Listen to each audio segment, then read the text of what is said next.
اللہ عز و جل جب اپنے کسی بندے سے محبت فرماتا ہے یا اسے اپنا دوست بنانے کا ارادہ فرماتا ہے تو اس پر آزمائشوں کی بارش فرما دیتا ہے۔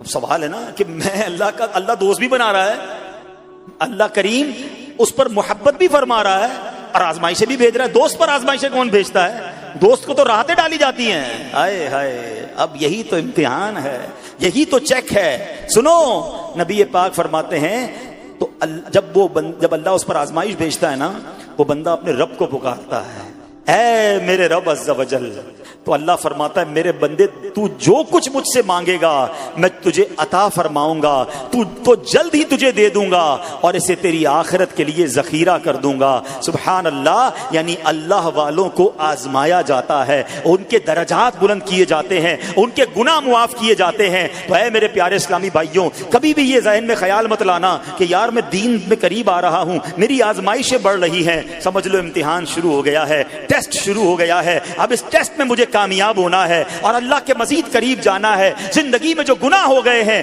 یہ میرے گناہوں کا انشاءاللہ کفارہ بن جائے گا، میرے درجات کی بلندی کا سبب بن جائے گا۔ اللہ سے عرض کرنا، اے مولا میں تیری رضا پر راضی، میں تیرے فیصلوں پر راضی، اب تک جو دیا تھا تو نے دیا تھا، یہ سب کچھ تیرا ہے، اے رب جب تو واپس لے گا میں اس پر راضی۔ جب یہ ثابت قدمی نصیب ہو گئی پھر دیکھو غیب کے خزانوں سے کیسا آپ کے دل پر سکینہ اترے گا، پھر کیسا آپ پر رحمتوں کا نزول ہوگا۔ تو اے میرے پیارے اسلامی بھائیوں، مصیبتیں آ چکی اور آنے بھی والی ہیں، پہلے ذہنی طور پر تیار رہنا، مگر صبر کرنا۔ یہ چند دنوں کی، چند گھنٹوں کی، چند لمحوں کی مصیبت ہے، مگر یہ تمہارے درجات کو بلند کر دے گی۔ رب کریم صبر کرنے والوں کو پسند فرماتا ہے، ان اللہ مع الصابرین۔ اچھا، یاد سب کو ہے یہ آیت، بچپن سے یاد ہے، اللہ صابروں کے ساتھ ہے، صبر کرنے والوں کے ساتھ ہے، مگر صبر کرنا نہیں ہے۔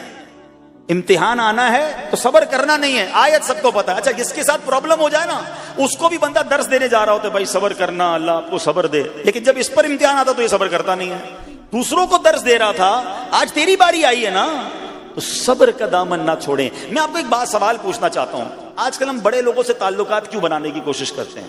یار جب کوئی مشکل ٹائم آئے گا نا تو یہ بندہ کام آئے گا، یہ پیسے والا دوست ہے، یہ اس کے تعلقات بہت ہیں، اس کی گورنمنٹ میں بات ہے، اس کی وکیلوں میں بات ہے، 4-5 ایسے دوست ہونے چاہیے۔ یہ ڈاکٹروں کے اندر بڑی اچھی اس کی دوستی ہے، کوئی ڈاکٹر کا بھی کام آئے گا تو یہ بندہ کام آ جائے گا۔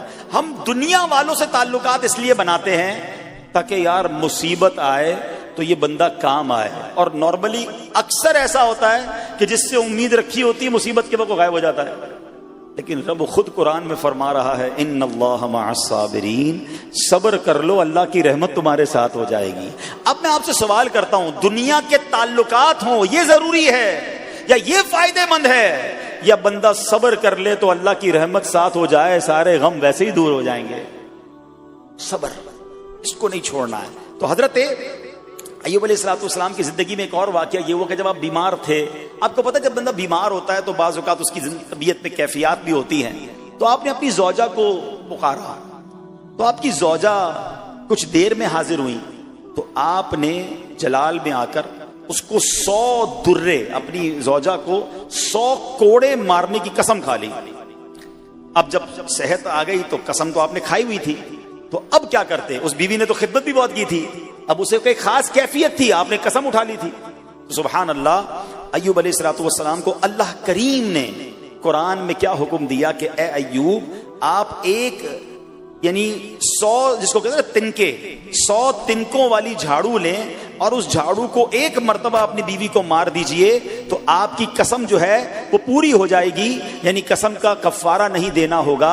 اللہ اکبر، اللہ نے اس نبی علیہ السلام کی فرما بردار بیوی کی جو سزا تھی یا جو معاملہ تھا اس کو کتنا آسان فرما دیا۔ تو رب کریم نے قرآن مجید فرقان حمید میں اس کو کس طرح بیان فرمایا، وَخُذْ بِيَدِكَ ضِغْثًا فَاضْرِب بِهِ وَلَا تَحْنَثْ، فرمایا کہ اپنے ہاتھ میں ایک جھاڑو لے کر اسے مار دے اور قسم نہ توڑ، اِنَّا وَجَدْنَاهُ صَابِرًا، فرمایا ہم نے اسے صابر پایا، نعم العبد، کیا اچھا بندہ، انہو اواب، بے شک وہ بہت رجوع لانے والا ہے. ارے آج دنیا کسی کو کہے یہ صبر والا ہے, حضرت ایوب کی شان دیکھو کہ رب فرما رہا ہے قرآن میں اِنَّا وَجَدْنَاهُ صَابِرًا, اور ہم نے ایوب کو صبر کرنے والا پایا, صابر پایا. اللہ حضرت ایوب کے صبر کے صدقے ہمیں بھی صابرین میں شامل فرما لے. اللہ اکبر, سبحان اللہ. اور رب کریم نے جو اواب فرمایا, علماء کہتے ہیں کہ یہ اواب کے لاجواب خطاب کو جو آپ کے سر مبارک پر ایک تاج کی طرح رکھ دیا گیا, کیونکہ اواب کے معنی کیا ہے؟ انہو اواب, بے شک وہ بہت رجوع لانے والا ہے. اللہ اکبر. صبر کیا تو رب نے کیسے کیسے القاب جو ہیں وہ قرآن میں عطا فرمائے. یہاں ایک اور بات بھی سیکھنے والی ہے کہ حضرت ایوب علیہ السلام کے صبر کا کمال یہ ہے کہ قرآن میں ذکر آ گیا. اب صبح قیامت تک حافظ تلاوت کریں گے, تراویح میں قرآن پڑھا جائے گا, جب بھی قرآن کی تلاوت دنیا کے کونے کونے میں کی جائے گی, قیامت تک حضرت ایوب کے صبر کا ذکر ہوتا رہے گا. ہاں, ان کے جو غلام ہو گئے, وقت کے امام ہو گئے. جب آپ صبر کرتے ہیں اللہ رسول کو راضی کر لیتے ہیں, اللہ ان ناموں کو بلند فرما دیتا ہے. بہرحال میرے پیارے اسلامی بھائیوں, اب یہاں تھوڑا سا ایک شرعی مسئلہ بھی سمجھ لیں. بعض اوقات کہ آپ لفظ سنتے ہیں ہیلا. اچھا, کچھ لوگ جب یہ لفظ ہیلا سنتے ہیں تو کنفیوز ہو جاتے ہیں, یار یہ کیا, ایک کام کرنا تھا اس کو ایک اور طریقے سے کر دیا, ہمیں سمجھ نہیں آ رہا. عجیب عجیب سی لوگ باتیں کرتے ہیں. سبحان اللہ. علماء فرماتے ہیں پہلے ہیلے کا مسئلہ سمجھ لیں. فتاوی عالمگیری میں ہے, جو ہیلا کسی کا حق مارنے یا اس میں شبہ پیدا کرنے یا باطل ذریعے سے فریب دینے کے لیے کیا جائے وہ مکروہ ہے. اور جو ہیلا اس لیے کیا جائے کہ آدمی حرام سے بچ جائے یا حلال کو حاصل کر لے وہ اچھا ہے. انما الاعمال بالنیات. غلط نیت سے ہیلا کہ کسی کا حق دبا لوں یا معاذ اللہ زکوٰۃ ادائی نہ کرنی پڑے, تو اللہ کو کوئی دھوکہ نہیں دے سکتا. اللہ دیکھ رہا ہے کہ اس کی نیت کیا ہے. لیکن ہیلا اس لیے ہے کہ حرام سے بچ جائے, حلال حاصل کر لیا جائے. تو اس کی جو جواز کی صورتیں ہیں علماء نے فرمایا یہ آیت اس میں دلیل ہے. اور آیت کیا تھی؟ وَخُذْ بِيَدِكَ ضِغْفًا فَاضْرِب بِهِ وَلَا تَحْنَثْ. اور فرمایا اپنے ہاتھ سے ایک جھاڑو لے کر اسے مار دو اور قسم نہ توڑو. قسم تو 100 کوڑے مارنے کی تھی, اللہ کریم نے آسانی کا راستہ بتایا. ہاں, ایک بات یاد رہے, یہ بڑی امپورٹنٹ بات کرنے جا رہا ہوں کہ مفتیان کرام, قابل اعتماد مفتیان کرام سے رہنمائی لے کر ہم جیسے لوگوں کو, عوام الناس کو کوئی ہیلا اپنے طور پہ نہیں کر لینا چاہیے. ہاں, کیونکہ بعض ہیلوں کی شرعی طور پر اجازت نہیں ہوتی اور بعض اوقات ہیلا کرنے میں ایسی غلطی لوگ کر جاتے ہیں جن کی وجہ سے ہیلا ہوتا ہی نہیں ہے. تو یہاں صرف آپ کو دلیل بتانا تھا. باقی اگر کسی قسم کا کوئی شرعی ہیلا کرنا ہے تو قابل اعتماد مفتیان کرام سے رجوع کیا جائے. سبحان اللہ. اب حضرت ایوب علیہ السلام کے صبر کی بات ہوئی ہے نا, اللہ نے پتہ ہے آپ کو کتنا مقام عطا فرمایا کہ نبی کریم صلی اللہ تعالی علیہ وآلہ وسلم نے ارشاد فرمایا حضرت ایوب لوگوں میں سب سے بڑھ کر عالم, صابر اور غصہ پینے والے تھے. حضرت ابن مسعود رضی اللہ تعالیٰ عنہ سے مروی ہے کہ حضرت ایوب علیہ السلام قیامت کے دن صبر کرنے والوں کے سردار ہوں گے.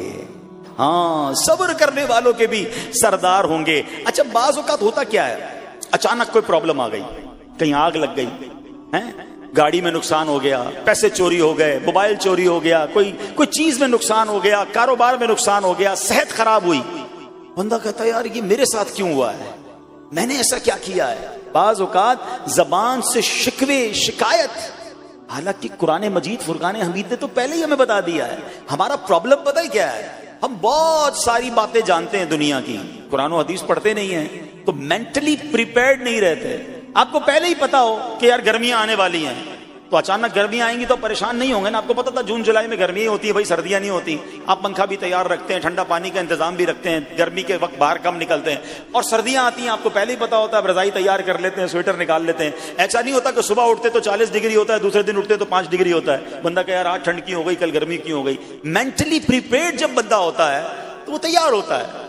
اگر جو قرآن پڑھنے والا ہے, حدیث پڑھنے والا ہے, اس کو تو پہلے ہی مینٹلی پریپیئرڈ ہونا ہے. کیوں؟ قرآن کا وعدہ ہے نا, قرآن کا اعلان سنو. اللہ کریم قرآن مجید میں کیا ارشاد فرماتا ہے؟ بسم اللہ الرحمن الرحیم وَلَنَبْلُوَنَّكُمْ بِشَيْءٍ مِّنَ الْخَوْفِ وَالْجُوعِ وَنَقْصٍ مِّنَ الْأَمْوَالِ وَالْأَنفُسِ وَالثَّمَرَاتِ وَبَشِّرِ الصَّابِرِينَ۔ ترجمہ کنز الایمان، اور ضرور ہم تمہیں آزمائیں گے۔ کیا فرمایا؟ ضرور آزمائیں گے، تیار رہو، دیر از ایگزامینیشن۔ اچھا، آزمائش کن کن چیزوں کی ہوگی؟ سبحان اللہ، قرآن نے لسٹ بھی دے دی ہے کہ آزمائش کیا ہوگی۔ فرمایا کچھ ڈر سے، اچانک خوف آ جاتا ہے نا، کوئی دشمن آ جاتا ہے، کوئی دھمکی دے رہا ہوتا ہے، اچانک حالات خراب ہو جاتے ہیں، دل میں خوف بیٹھ جاتا ہے۔ پھر فرمایا بھوک سے، مال کم ہو گیا ہے، تنگی آ گئی تو بھوک سے۔ پھر فرمایا کچھ مالوں اور جانوں اور پھلوں کی کمی سے، کبھی کاروبار میں نقصان ہوگا، کبھی کسی کے باغات ہے تو باغ فصل اجڑ سکتی ہے، آپ کو کوئی نقصان ہو سکتا ہے، کسی جگہ آگ لگ سکتی ہے، اور جانوں کی کمی سے بیماری بھی آ سکتی ہے۔ مگر آگے کیا فرمایا؟ وَبَشِّرِ الصَّابِرِينَ، اور خوشخبری سنا ان صبر والوں کے لیے، خوشخبری سنا ان صبر والوں کو۔ اور جب سبحان اللہ یہ ایگزام آتا ہے نا، جو اس ایگزام سے نکل جاتا ہے تو رب نے فرمایا خوشخبری ہے۔ اللہ اکبر، ہم نے زندگی میں دیکھا ہے جس نے مصیبت پر صبر کیا، اللہ کی رضا پر راضی رہا، اللہ نے مشکل سے بھی نکالا اور پہلے سے اسے زیادہ عطا فرما دیا۔ ہمارا پرابلم یہ ہم ٹیسٹ میں فیل ہو جاتے ہیں، جیسے ہی امتحان شروع ہوا واویلا شروع، شور شروع، شکوے شروع، سب کو بتانا ہے، حالانکہ کر کوئی نہیں سکتا لیکن سب کو بتائیں گے۔ نہ کرو ایسا، میں جانوں میرا رب جانے، مجھے کیوں کسی کو بتانا ہے؟ ہاں وہ کریم ہے، وہ دیکھ رہا ہے کہ میرا بندہ صبر کر رہا ہے۔ سبحان اللہ۔ صدر الافاضل حضرت علامہ سید محمد نعیم الدین مراد آبادی علیہ رحمت اللہ الہادی خزائن العرفان میں سبحان اللہ جو ہم نے یہ آیت سنی نا، اس کے تحت حضرت سیدنا امام ابو جعفر محمد بن جریر طبری تفسیر طبری میں اس آیت مبارک کے تحت فرماتے ہیں، یعنی ہم تمہیں دشمن کے خوف، قحط سالی، شدید بھوک و فقر و فاقہ، فصلوں کی کمی، مقاصد کے حصول میں مشکلات، کفار سے جنگ کے دوران افرادی قوت میں کمی اور اہل و عیال کی موت وغیرہ کے ذریعے آزمائیں گے، اور یہ سب چیزیں بطور امتحان ہوں گی تاکہ تمہارے سچے جھوٹوں سے اور اہل بصیرت منافقوں سے جدا ہو جائیں۔ یعنی اس ٹیسٹ میں پتہ چل جائے گا کون اللہ والا ہے، کون صبر والا ہے، کون اللہ کی رضا پر راضی رہنے والا ہے۔ سنو سنو، جب یہ تکلیف آتی ہے نا تو اس کا پھر اجر کتنا ملتا ہے۔ شہنشاہ نبوت، مخزن جود و سخاوت صلی اللہ تعالی علیہ وسلم نے ارشاد فرمایا، جو دنیا میں ہی اپنی ہر خواہش کی تکمیل کر لے تو یہ چیز آخرت میں اس کے اور اس کی خواہش کے درمیان آڑ اور پردہ بن جائے گی، اور جو مالداروں کی زینت کی طرف اپنی نگاہیں دراز کرے تو وہ آسمان والوں کے سامنے بے عزت ہو جاتا ہے، اور جو شدید بھوک پر صبر کرے اللہ عز و جل اس کو جنت الفردوس میں جہاں چاہے گا ٹھکانہ عطا فرمائے گا۔ ہاں، ہر چیز پوری ہو جائے، جو چاہیے وہ مل جائے، یہ نہیں ہونا چاہیے۔ کچھ نہ کچھ آزمائشیں آئیں گی، اور اگر سب ادھر مل گیا تو ادھر پھر کیا ملے گا؟ ہم اللہ سے یہ دعا کرتے ہیں کہ ادھر بھی عطا فرمائے، ادھر بھی محروم نہ کرے۔ ہاں، ہمیں ڈرتے بھی رہنا چاہیے کہ یار میں جو مانگتا ہوں ادھر مل جاتا ہے، کہیں وہاں محروم نہ رہ جاؤں۔ تو آزمائش آئے تو اسے بھی اللہ کی رضا کی طرح صبر کرنا چاہیے، اللہ کی رضا کے طور پہ زندگی گزارنی چاہیے۔ ایک بار نبی پاک علیہ الصلوۃ والسلام انصار کے پاس تشریف لے گئے تو فرمایا کیا تم مومن ہو؟ بڑا کمال کا سوال جواب ہے، ذرا غور کیجئے گا۔ ہمارے پاس بھی کوئی آ کر کہے کہ کیا تم مومن ہو تو ہم کیا جواب دیں گے؟ صحابہ خاموش رہے۔ سیدنا فاروق اعظم نے کہا حضور ہاں ہم مومن ہیں۔ شاید ہمارا بھی جواب یہی ہوگا، مومن ہیں۔ مگر اگلا سوال سنو نبی پاک علیہ الصلوۃ والسلام کا۔ فرمایا کہ اگر تم مومن ہو تو تمہارے ایمان کی علامت کیا ہے؟ ہاں، اب ہم سے کوئی یہ سوال کرے تو ہم جواب کیسے دیں گے؟ بھائی تم کہہ رہے ہو مومن ہیں، واٹ از دا سمٹمز؟ کوئی نشانی، کوئی علامت تو بتاؤ نا۔ اب یہ سوال کرنے والے کون ہیں؟ پیارے آقا صلی اللہ تعالی علیہ وآلہ وسلم۔ صحابہ سامنے بیٹھے ہیں، ارشاد فرمایا مومن ہو تو علامت کیا ہے؟ کیا شاندار جواب دیا کہ صحابہ کرام نے کہ ہم جب فراخی کی حالت ہوتی ہے نا، آسانی ہوتی ہے تو ہم شکر ادا کرتے ہیں، جب آزمائش آتا ہے، کوئی پرابلم آتی ہے، ہم صبر کرتے ہیں اور اللہ کے فیصلے پر راضی رہتے ہیں۔ نبی اکرم علیہ الصلوۃ والسلام نے جواب میں کیا فرمایا؟ رب کعبہ کی قسم تم مومن ہو۔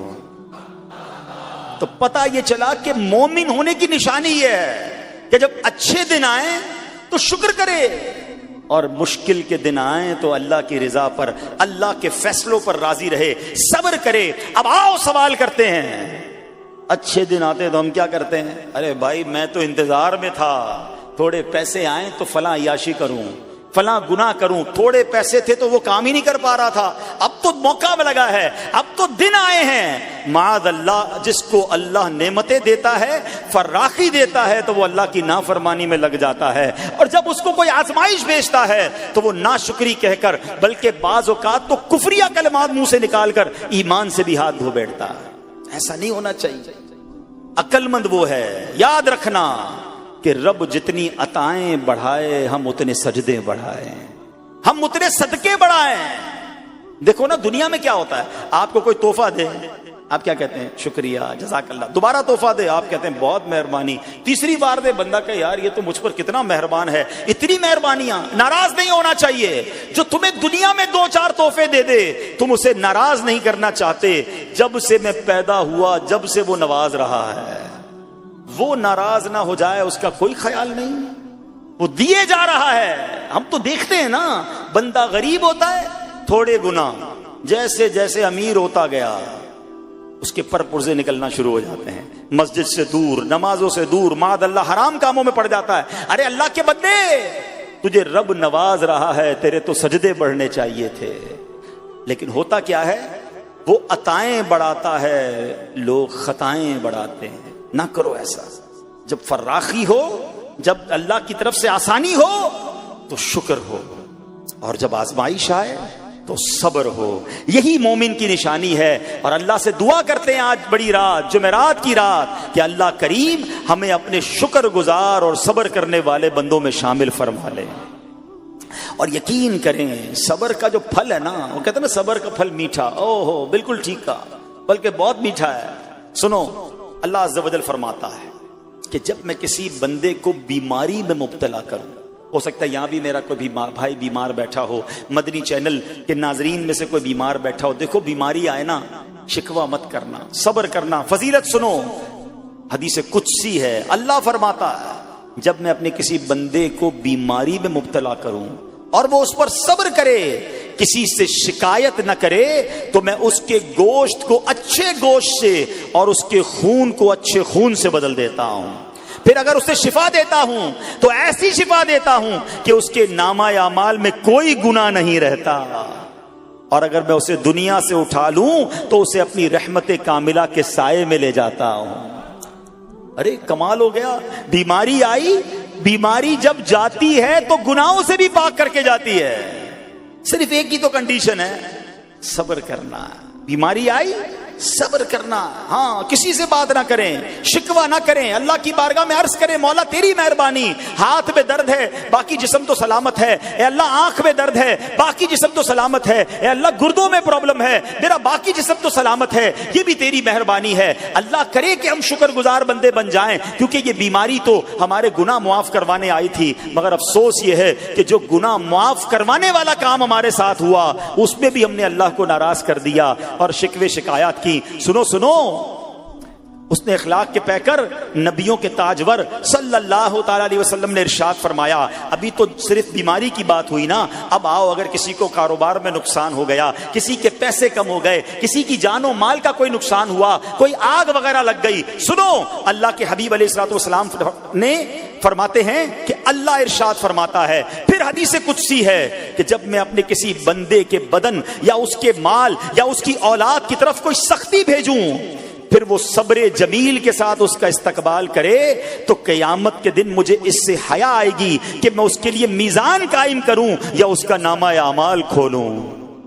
ہائے ہائے ہائے، سمجھتے ہو اس کا مطلب؟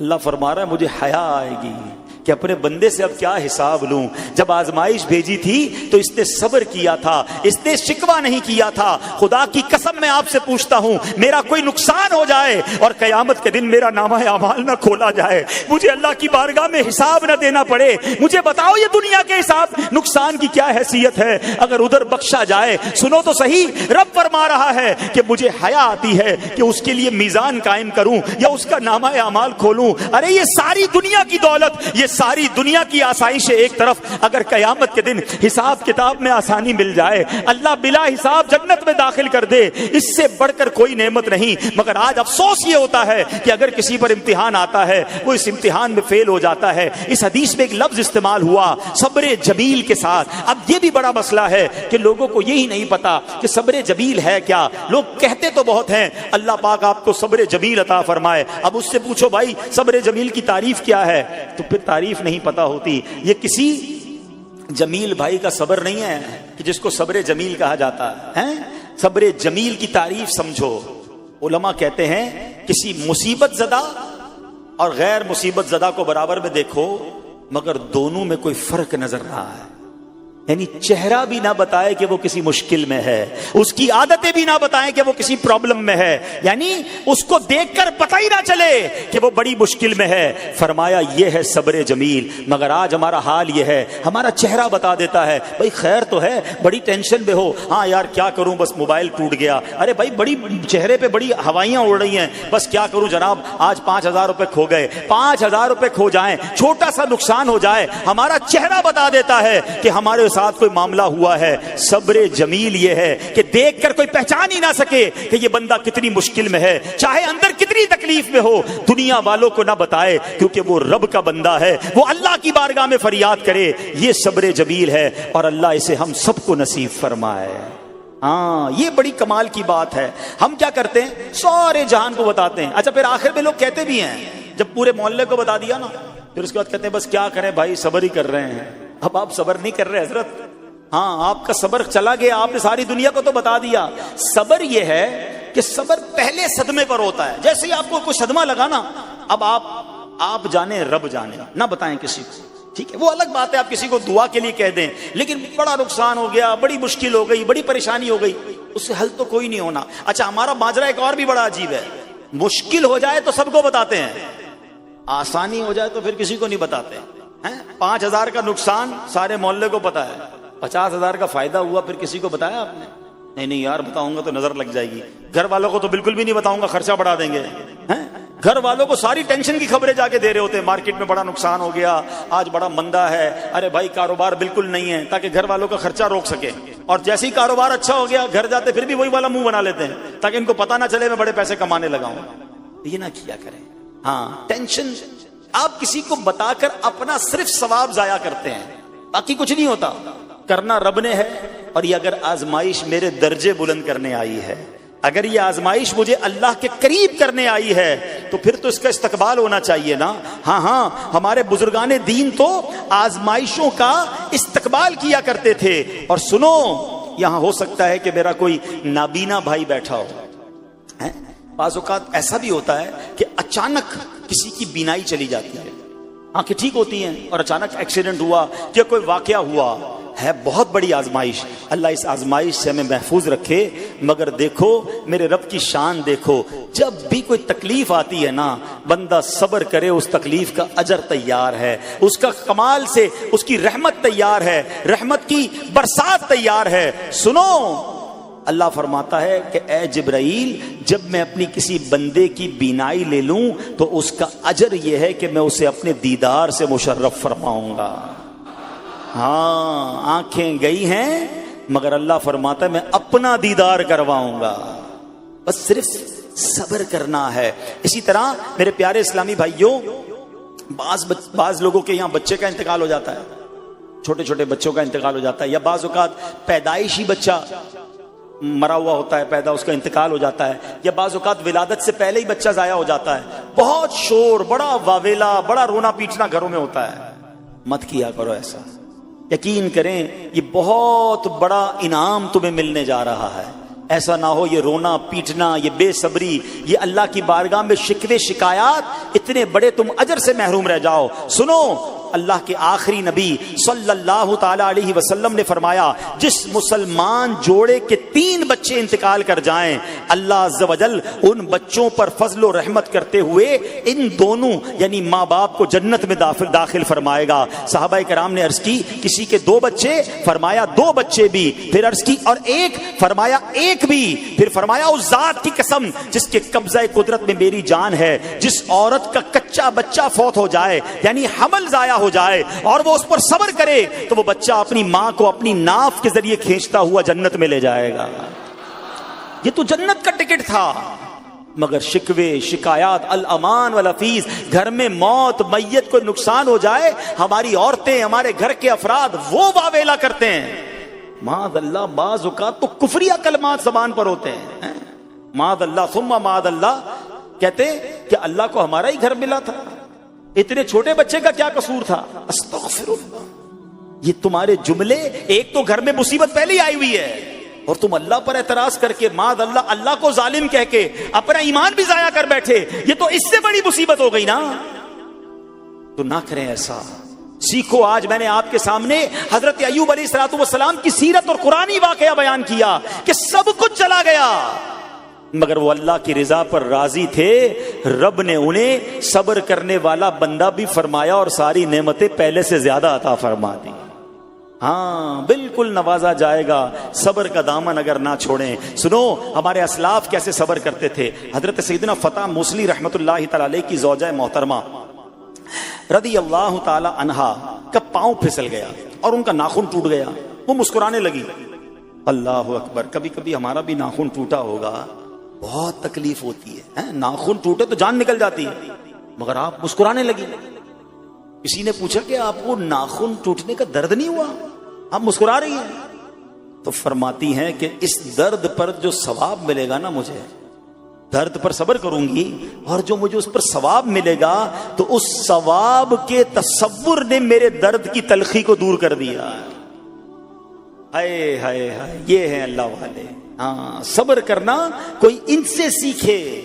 میرے پیارے اسلامی بھائیوں، احادیث میں روایتوں میں یہ مضمون ملتا ہے کہ اللہ کریم کی بارگاہ میں بندے کا کوئی درجہ رکھا ہوتا ہے. یعنی اللہ کی رضا یہ کہ بندہ اس سٹیج تک پہنچ جائے، اس درجے تک پہنچے، مگر وہ نماز کے ذریعے، روزوں کے ذریعے، عبادتوں کے ذریعے اس درجے تک نہیں پہنچتا. پھر اللہ اس پر آزمائش بھیجتا ہے کہ میرا بندہ صبر کر لے تاکہ صبر کر کے اس درجے کو حاصل کر لے.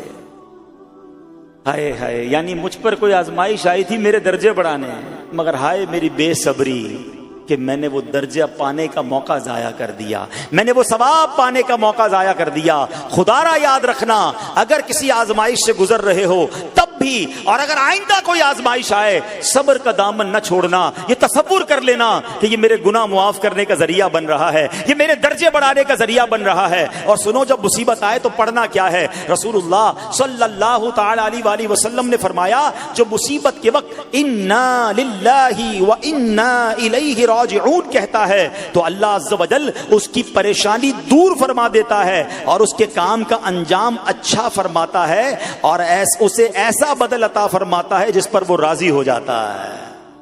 یہ پڑھ لیں لیکن شکوہ نہ کریں. دنیا والوں کو بتانے کی حاجت نہیں. اچھا، وہ جو میں بات کر رہا تھا کہ تکلیف سب کو بتانی ہے اور راحت کے بارے میں کسی کو کوئی شکر کرتا ہوا نظر نہیں آتا. ایک بار ایک شخص کے سر پر جو ہے نا وہ تکلیف ہوئی نا، سر میں درد ہو گیا. اس نے پٹی باندھی اور گھومنے لگا. اس زمانے میں حضرت رابعہ بصریہ رضی اللہ رحمت اللہ تعالی علیہا، اللہ کی بہت بڑی ولیاں ہیں. آپ نے اس کو دیکھا کہ کیوں پٹی باندھی ہے؟ وہ کہتا، امی حضور، اے اللہ کی نیک بندی، سر میں درد تھا اس لیے پٹی باندھی ہے. بات تھوڑی سی باریک ہے، سمجھدار لوگ سمجھیں گے. اس لیے پٹی باندھی ہے کہ سر میں درد تھا. اللہ اکبر. اس اللہ والی نے پتہ کیا کہا؟ آپ کہتی ہیں کبھی صحت کی پٹی بھی باندھی ہے؟ یہ جملہ ہے بڑا سمجھنے والا ہے. یعنی اللہ نے اتنے دنوں تک صحت میں رکھا تو کسی کو نہیں بتایا، اور تھوڑے دنوں کی تکلیف آئی تو پٹی باندھ کے سب کو بتانے چلا ہے کہ رب نے بیمار کیا ہے. ہاں، ہمیں اللہ کریم کی طرف سے آزمائش ہمیشہ تھوڑی آتی ہے. اگر اپنی زندگی کا ہم پورا عرصہ کیلکولیٹ کریں نا کہ بھئی 40 سال کا کوئی بندہ ہو گیا ہے تو کتنے دن ہوئے 40 سال میں؟ ٹھیک ہے، ایک بار کبھی بیٹھ کے اکیلے میں حساب کرنا، اتنے ہزار دن میں نے دنیا میں گزارے، کتنے دن بیمار رہا؟ تو شاید چند دن، 100 دن، 50 دن، 200 دن بنیں گے.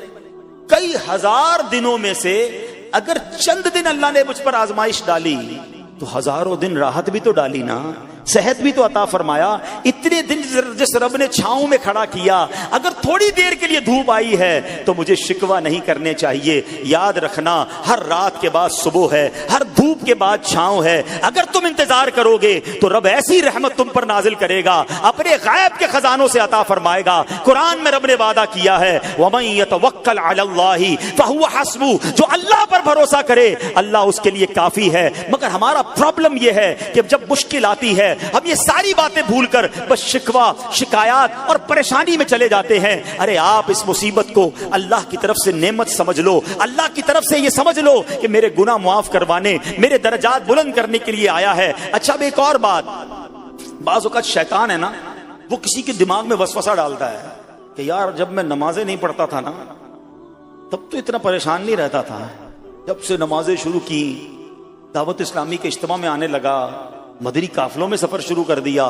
اب تو میں نے کچھ ذمہ داری بھی لینا شروع کر دی ہے. ارے میں نے جب سے امامہ پہنا ہے یا داڑھی رکھ لی ہے, میری کوئی اسلامی بہن سن رہی ہے کہ بے پردہ گھومتی تھی تو کوئی اتنا ٹینشن نہیں تھا, اب میں نے جناب پردہ کرنا شروع کیا ہے, قرآن پڑھنا شروع کیا ہے تو ٹینشنیں شروع ہو گئی ہیں.